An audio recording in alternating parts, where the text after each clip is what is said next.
नौनिहालाने जमात मुझे कुछ कहना है, पर है ये शर्त के ज़ाए मेरा पैगाम न हो.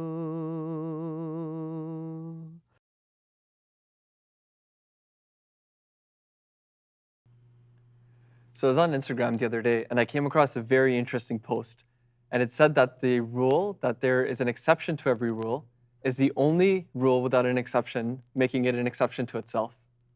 Okay, sure. Okay. What I'm does not that sure I even understand what that include? means. Okay, let me try explaining it. So the rule that there is an exception to every rule, quote unquote, is the only rule without an exception, making it an exception to itself.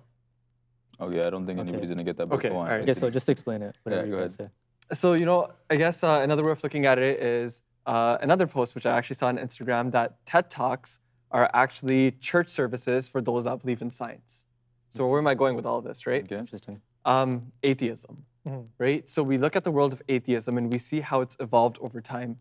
It was this thing that, originally started, which was a free-flowing idea that, there isn't a higher power, you were just here for absolutely no reason, right?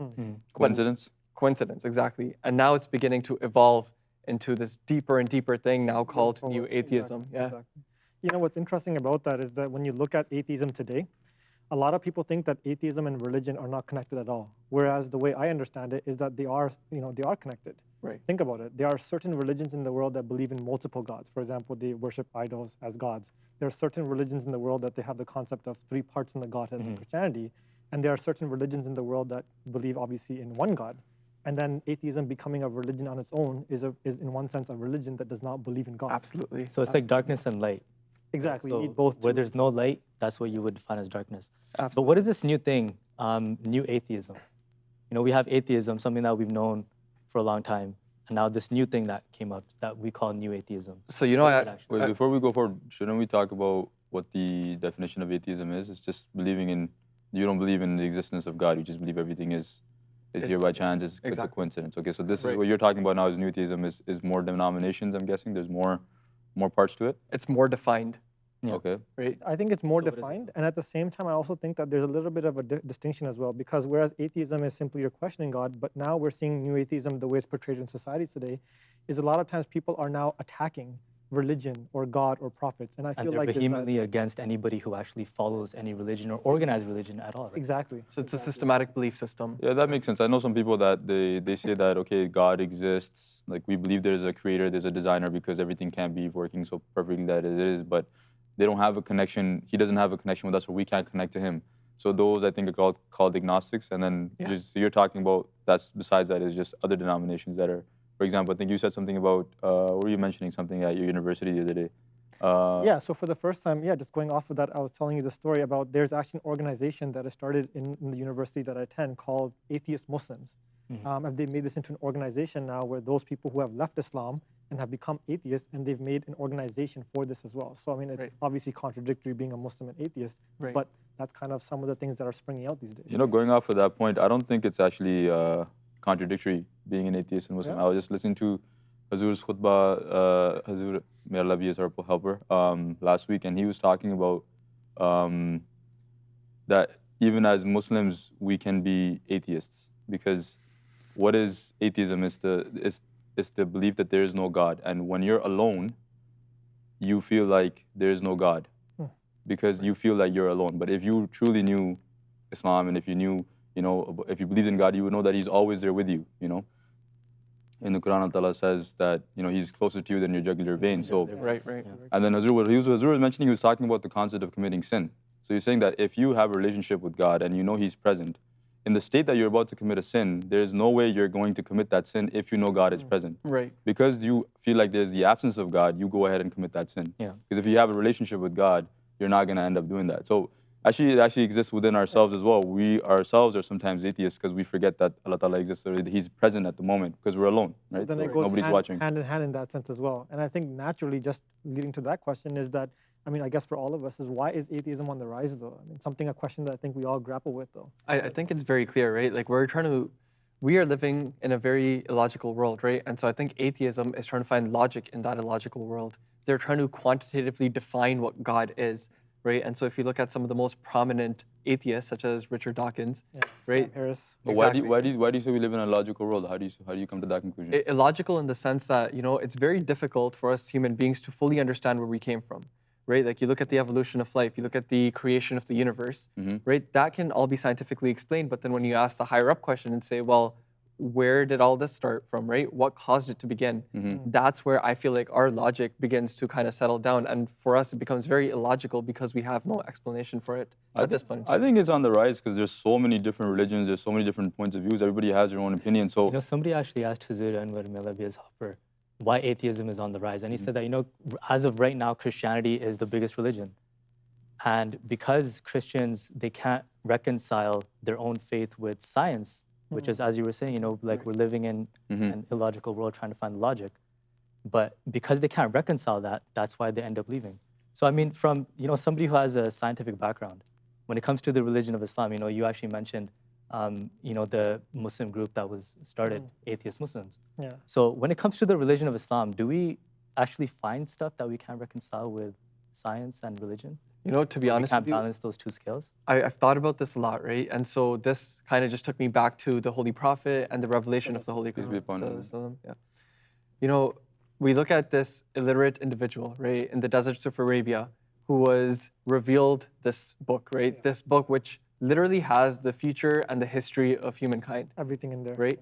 So the first, I guess, stance that religion made, right, against atheism was the fact that this book was revealed to the Holy Prophet. Now, Sallallahu, right, it is impossible, right, for an illiterate individual from a desert to have come up with such a magnificent piece of work, right? Something that predicts our history that doesn't predict our history, tells our history and then predicts our future so perfectly, right?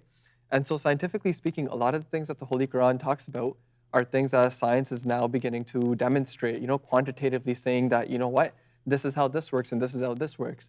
But at the end of the day, if you just flip through the Holy Quran, you'll see that, God Almighty has already said that this is how this works. He's already explained everything. So now it's just a matter of us trying to get to that level of understanding. So then what is it about atheism that sort of appeals to people living in the West, youth especially? Going back to what you said before going forward, I don't think there's any contradictions. If anything, it lines up as likely to science. If anything, it proves science now, or they're going back to telling whatever the Quran said is what is actually legitimate. And even if there was, if you were to look at any other religion in the world, Islam would fall closest to a logical scientific explanation than any other religion. That's hands down. You can't argue with that. So as far as that goes, it's very logical. And this is a discussion. On top of that, going back to the point that you're talking about, I think not even just with youth, but just people in general, the concept of, people think atheism being on the rise. I think one of the reasons, if you go back in history, 30, 40 years ago, people considered it would be the death of religion. It should be in the private sphere. Nothing of the religion should be mentioned in public. Whereas now, in the previous 5, 10 years, we have seen, or the previous years, we have seen that religion has, again, taken a central role in society. And by doing that, now people are then questioning this central role as well, which leads to more people questioning, which leads to, in the sense, not atheism, but questioning it. Right. So I don't have an issue with atheism in that sense. I think they're actively asking questions that need to be asked. And I don't think it's just atheists asking questions. I feel like, I believe it's... Everyone does. That's our instructions, right? We do as well. Don't follow the religion of your forefathers, right? And that just comes through asking questions. Yeah. You asked, your question was, why do you think that it's prevailing, or why do you think that it's here at the moment, right? I think a lot of it is, it has to do with, it's easier to not believe, right? It's easier to forget about everything out there because there's so much information. Like we said, there's so many religions. Because organized religion has laws, regulations. So and people don't want to be regulated. People just want to be. But you're speaking more about like actual religion. I'm talking about just God and just His presence or just His being. It's easier to deny Him than to accept Him, because to accept Him, to believe in Him, you have to do a lot of work. Yeah. You have to find Him, right? And that's like your own jihad that you're supposed to go through as a Muslim anyways. Because yes, you're born Muslim, but have you really found God? Have you done that work? That work is is relentless, right? That work is what's going to get you to him. And people don't want to do that work because they don't want to, it's easier to let it go and be like, okay, no, it's okay, he doesn't exist. And you know, I want to address something along that line.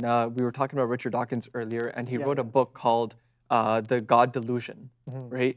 And now Richard Dawkins claims to be an authority, right, when it comes to atheism and all things related to religion. Exactly. Now, I was on his Twitter the other day, and I read the fact that he very clearly admits that he's never read the Holy Quran. Never read the Holy Quran. He says he's not read the Quran. He can't, cite a verse or a chapter. Said never read the Holy. Never read the Holy Quran, right? He says I can't, cite a verse or a chapter like I would with the Bible, right? So now, with that being said, how could you call yourself an authority on something, right? And say that God doesn't exist when you haven't read it. That's very ignorant. That of him, Hazur though. Anwar, may Allah be his helper, actually sent Richard Dawkins a copy of the 5-volume commentary and Hazrat Khalif Masih Rabi Rahmullah's book, Revelation, Rationality, Knowledge, and Truth. Right. So he actually sent it to Richard Dawkins to read. Okay. And then, there was no response. And then Hazur Anwar, may Allah be his helper, sent a reminder that, we sent you these books. Were you able to take a look? Right. And he said, I've received the books, but I will not be reading them. And again, So That's just ignorance, though. I don't know. That doesn't make any. That doesn't make any sense. Like, Fine, why would you not read an authority on something that you are actually considering yourself on authority for? exactly. And then and another. then commenting on, and then, vilifying Muslims around the world and without having read the Quran. in this God Delusion book, It's very biased, then, right? Yeah. So in this God Delusion book, he really goes into the crux of religion, and he starts talking about how it's illogical, and Islam specifically, right? He kind of attacks Muslims, and he says that these guys are what are causing the problems in the world today, right? Now, again, that just goes back to that previous question, right? He hasn't read the Holy Quran. He hasn't read the commentary. He hasn't read a single one of our books. So how can you villainize something? How can you say something negative about something which you have absolutely no knowledge about? No knowledge about. Right? So you can't, his authority is gone. I don't understand why he's still such a prominent figure. And I think taking this conversation one step further now as we discuss atheism and then getting into this concept of organized religion and some of the misconceptions that surround that, I think it's important to address that too. A lot of people don't understand the evolution of this. It was only 300-400 years ago where religion, as in terms of being classified and defined of what practices are, came about. To give you an example, it was only in the 1700s where the term Hinduism or Hindu came about. Even Buddhism, when the Europeans went to areas where Buddhism existed, it existed as a moral code and something that was passed down from oral history from person to person. And it was then when they started writing it down and they started classifying, okay, these are what the beliefs are. And the purpose of this was the fact that when you classify what these things are, when you compare this, when the Europeans went over there, and you compare it to their religion, they could then use this to control people and to attain power over them. So this is just a recent phenomenon that has happened. Right. You think But what this is about how- the state of organized religion today, though? Right? Like, I mean, taking a look at it from the youth perspective, we spoke about laws, regulations. Yeah. Organized religion is just a whole bunch of those. Is atheism on the rise, or do people turn towards atheism because of it not being rectifiable with science, religion, or is it because they just don't want to be suppressed, or they say that we don't want to be suppressed by these laws, regulations, we don't want to be accountable to these things, we don't want anything to do with them, pretty much. That's problematic in one sense, and the reason why I find that is that you have laws and regulation. When you go to university, you have certain credits to take, certain things to do to get your degree. You go to work, you have to follow the rules over there too. So it's contradictory in the sense that if you follow rules and regulations in every aspect of your life and then say, well, for this, I don't want it, Right. that doesn't make sense. I think Either if you then just can- completely remove it or in every aspect of life, or if you follow it, then follow in every Exactly. And I think this extends past school and work, right? We live in a civilized society. Our government has laws and regulations that we must follow, right? And it's those laws that prevent us from being savages, right? Pretty much. So how can you say, I want these laws, but I don't want those laws, right? You can't, those two things are very contradictory to one another. You can't pick and choose. Exactly. You either Eventually, follow no the matter law or what, you you're going to don't. put yourself under some sort of law that you have to follow. Exactly. Whether you're worshiping God or you end up worshiping wealth, materialism, or whatever it is. Even atheism, you're following Allah, right? That I won't worship a God. I don't believe in a God. Those are set of morals No matter and laws what, I that won't you've do set. that. Yeah, Regardless of I think what happens is the way news and media is propelled in our society now, people only see the bad stuff about a religion. So say, okay, a Christian murdered somebody or whatever, and they're gonna think, okay, all Christians are bad because they belong to a certain religion. That religion must have told them to do that. So same thing with Muslims. Now that's what Or with everybody thinks Islam, we're all especially terrorists, nowadays. right? So Right. that's huge. So when they associate an action with the religion, then they ban that religion. They blacklist that religion, then they think all religions are bad. or our religions cause wars, religions cause that, but that's not the case. It's man that does it. It's political gain. Could be a bunch of reasons. Even if then they look at history, they look at the Crusades, or they look at, but all of those were political reasons that there was some political agenda in anything, right? So they look at that, they don't have enough knowledge, and because there's so much different types of things, they get confused. So if you're confused, you're gonna stick with whatever is easiest to you. You're gonna stick with live your life day in and day out, be a good person, open the door for the next person, because atheists are not bad people. Oh, no, absolutely. Like our argument is, okay, why do you then need to be a Muslim, right? The only reason we need to be a Muslim is because we hold a reward. We hold an accountability, and the accountability has a reward, which is the attraction for us. If there was no reward to the accountability, there would be no attraction. The reason we don't do good things, or the reason we don't do bad things, is because we don't want to obviously go into hellfire, right? And that is our attraction. For them, there is no attraction, but they're still good people. They don't lie. They will stop at a red light. They won't kill somebody. They won't steal for the most part.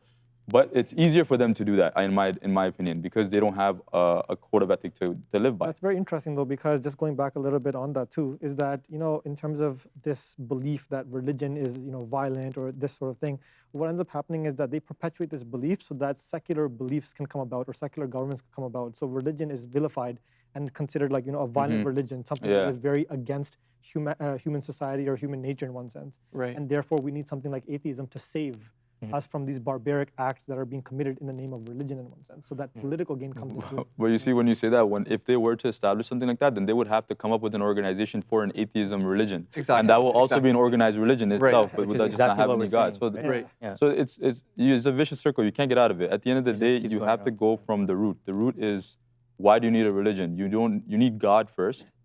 Once you can figure out if God exists, then you'll see that a religion must follow, because you can't just... So pretty much, what was the purpose of organized religion? What was the purpose of prophets who established these religions? Yeah, like to establish a relationship between the creation and the creator, right? The Holy Prophet, peace be upon him, came to establish Tawheed. The Prophet Messiah, peace be upon him, came and said the same thing, that, I have come to revive this concept of establishing a relationship between man and his creator. I think which is the final purpose of that organized religion that people are vilifying nowadays, right? I think it's also connected. If you think about it, yes, you need to establish a relationship between the creator and the creation, but indirectly through that, you also... the prerequisite for that is the creation to creation. Yeah, so you have to be able to establish a relationship between creation and creation, which is people, and that's why you need a religion. That's why you need a set of guidelines to be able to be good to others, to be able to moral code. At the same time, I think this situates the Ahmadiyya Muslim Jamaat in a very good position, in that people are actively looking for God. People are actively seeking these answers, and we have the answers. And we should be actively then promoting these answers as well, and telling people, like, listen, you've been searching for how many years for God and couldn't find it. We will show you the way. We will show you that light. We will show you it's interesting you talked about searching for God. I've been taught, or I've always thought that, in your fitrat, in your nature, you are always born and inclined to look for something higher, to look for a higher power, to look for a higher being. And the reason I realized that, it was when you see someone pass away. If somebody is very close to you, like, if your mother, your father, your sister, anybody, when they pass away, you have attached a big part of your life to them. But when they leave, there's like a space in your heart. There's like a hole that's left over, a void. And you want to fill that. But what people around here do is they fill it with whatever they can. So they'll watch movies, or they'll drink, or they'll get into anything they can to avoid that pain. But eventually it'll be filled up with the wrong things, and then it'll happen again. But what they will do is, their natural defense mechanism is, I never want to feel like that again. I'm no longer going to attach myself to anybody, number one, or I want to attach myself to something that doesn't perish. Exactly. So naturally, I'm going to look for something that never goes away, and that is going to be God. So if you can attach yourself to God and hold Him and fill your whole heart with Him, then you're never going to feel that pain. And going on to that, I think it's very interesting, because then when people start doing it, they start elevating themselves to God. They think that I can then do everything, I'm in charge of everything, I can control everything. Then you develop this ego, and you start worshiping your own faculties as being that I can do everything. Whereas that is not the case. God humbles us in that sense too, and tells us, you are just a simple human being, and the creator is God, though. So again, filling that void, we try to fill it with ourselves. So where is Ahmadiyya situated in this entire situation? We have people turning to atheism, turning to these, filling the void in their hearts with these other materialistic desires. I think you guys took my point wrong. I'm not talking about, I'm just giving you an example that you can fill the void, but I'm not saying that you always have a void, and that's gonna fill the gap. What I was saying was that naturally, innately, you have like a feeling inside you to look for God, to find God, and everybody has that feeling. And people that are atheists, they've either shut that down or it's been buried. But if you truly, naturally want to find somebody, genuinely, you want to find God, like I mentioned before, I said that it's hard, it's not easy. But Allah Ta'ala says that He's made it very easy. He says that if you take a step to, if you take one, like, what is it, balish? I think it's one step hand. towards me. One step Yeah. towards One step me, towards I'll me, run towards you. I will walk towards you. The idea is that He comes to you if you try to look for Him. So if we're looking at anybody that's trying to search for God and they're genuine in their intent, they'll find Him. They'll find some sort of reason to cling on to something. They'll look at, in the Quran, Allah Ta'ala says all the time, do you not see my signs? Like he'll swear by something, by the sun and moon or something. So when you see that, there's a sign, there's something you can see physically. Right. By that creature, I am alive or I am here. So all of these signs that you look at, if you're somebody that's actually looking for God, you'll find Him. But if you're not, if you close your eyes, then like Allah Ta'ala says, those whose hearts and eyes is closed, they can never find their way, right? Well, I think this leads to the most important question then is, as Ahmadi Muslims, where do we situate ourselves in this conversation in terms of how do we address this, or what are our thoughts as an Ahmadi Muslim? So I think we kind of addressed this earlier on as well. We were talking about how, atheism is a way to look for logic, right, in everything that we see. And now we're talking about how does Ahmadiyya play a role in this. Personally, right, like I work from a very logical point of view, right? Like if there is something, I would very much like a logical explanation. That's just because how I compute things, right? So I see that. I mean, Ahmadiyya provides logical explanations to all these phenomena that we see. It provides logical explanations for, prophethood. Like they're actually satisfactory, right? It's not just an explanation. I think they're more than satisfactory, right? More Like than they're irrefutable, right? It's pure, like evidence-based, and it provides you with concrete facts, right? Something that you can easily wrap your head around. It's not asking you to believe in fairy tales. Yeah. So, for example, if we're talking about the death of Christ, right? That's something that's brought up a lot. Now, as an Ahmadi Muslim, we believe that Jesus Christ, may peace be upon Him, passed away, right? After migrating to Kashmir, He passed away, and that's where He was buried. Whereas the Gad Ahmadis or other people of other faiths, they believe that Jesus physically went into the heavens. Yeah, I see where you're going with this, but I don't think, how does that show you that, like, this is a logical reason that God exists? This just shows you that it's not. It's just a logical explanation, right? So we talked about how a lot of Christian people can't reconcile their faith with science. So one of my best friends is actually a Protestant Christian. So you're speaking strictly based off of the faith making sense, not God, the existence of God, or the fact that Allah Ta'ala exists from a logical perspective. I guess he's saying a bit of both, though. I think one thing is logically proving God, but at the same time, being very logical in our beliefs as well. Okay, so continue. Sorry. Exactly. Yeah. So so like once the faith lines up, then it leads you to an inevitable finding, which is that there has to be a God, right? Like I said earlier. You have an illiterate man in the deserts of Arabia, the Holy Prophet Muhammad ﷺ, right, who comes with this magnificent religion, with this magnificent book, right? It must have come from somewhere. He couldn't have just made it up, right? And again, it points you to the fact that there's God. So once religion adds up, it leaves you to that inevitable conclusion that it must have all come from somewhere, and no human being is capable of producing something of this caliber. Okay, that's good. Valid point.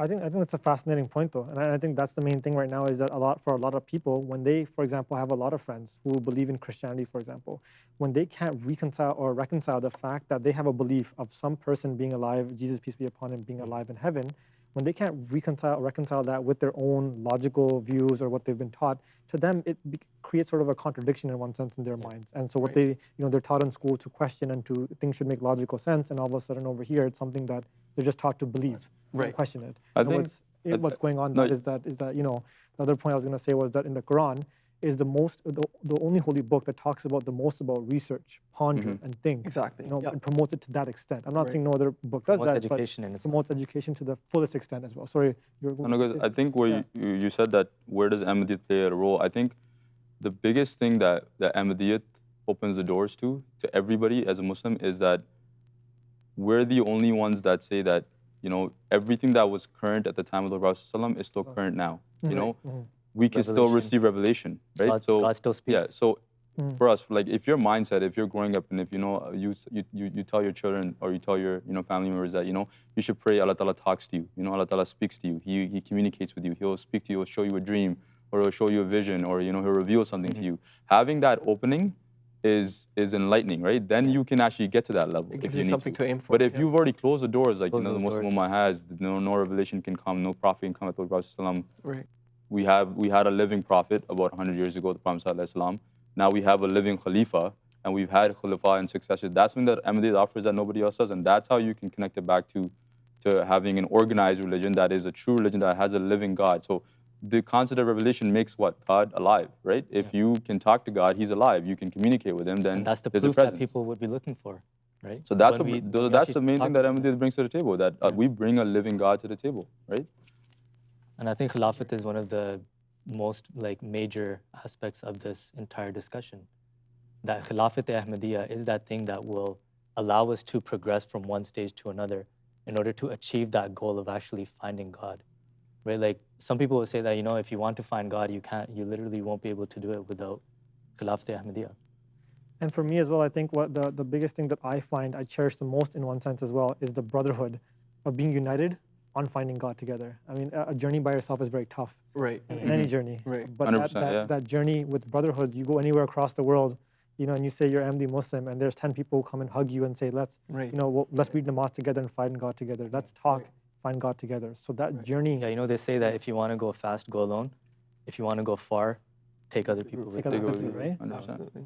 So it's just this journey that younger people go on together, right? So it's not just people being isolated. I think that's one of the things that people may turn towards atheism. Well, I think because they're isolated, people would need that support. And I think that as well, comes right? back to establishing the point of, the unity of God. The unity of God is that He's one, and the concept of a religion is that you, as a whole, become one by coming together as brother. And you can see that in our Jamaat and Ahmadiyya that you can't really find anywhere else.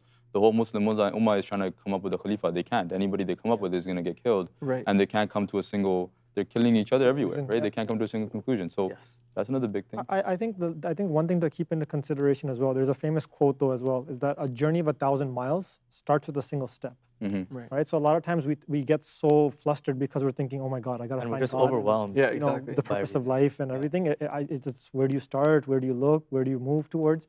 And I think it's one of those things you got to just take it step by step. You know what you have in mind, but step by step journey though. You're 100% right. If I was a genuine person, if I was a genuine atheist person and I wanted to know if God existed, and if I believe in the concept, if I just take that leap of faith and I take that first step, like you said, and if I was genuine in my purpose, if Allah Ta'ala is my Rabb, if He is somebody that created me, if you fashion something, if I, for example, make this mug, if I created it with my hands, I have a connection to it. I know everything about it, and because I'm its creator, it is a part of me. So if anybody does that, you think God is not gonna, show them something, or at least reach out to them, give them some comfort in their hearts. Yeah. So that's key. The first step, you have to take that first step. Yeah. right? Okay. So what is the final conclusion that we come to when we speak about atheism, new atheism, this world that we're living in society, about when it comes to questioning God and His existence and whatnot? I think the Or final. actually, I guess since you mentioned the first steps, what would be the first step that somebody should take? I think the first step is to seek. Right? Yeah. If you don't seek for something, how will you get something? Yeah. Right? So the first step, actually, you have to seek. But when I say Seek seek, will find, right? exactly. When you seek, it could be through prayers, through through giving charity, whatever way possible that you can think of reaching out to God, of helping His people, helping anybody. Seek first. You can't get something if you don't seek for it. I think it goes before that. You're 100% right. I think the first step is to self-reflect, to think about what do I want? Do I want a higher being in my life? Do I want to know if God exists? Because it's a very scary process. If you come into reality with yourself and figure out that there may be a supreme being that you can possibly connect with, that's a very scary thought, right? Yeah. So I think that's another thing too. You self-reflect, and then you take the first step. You seek, and then you find. So I think we have a lot to think about as well regarding this topic. Yeah. And I learned a lot. Enlightening about conversation. Enlightening conversation. And inshallah, we can meet again to have a discussion on. Absolutely, man. I'll be looking forward to it. Jazakallah, guys. नौने हालाने जमात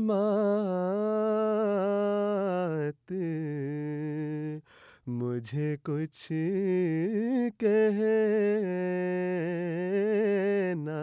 है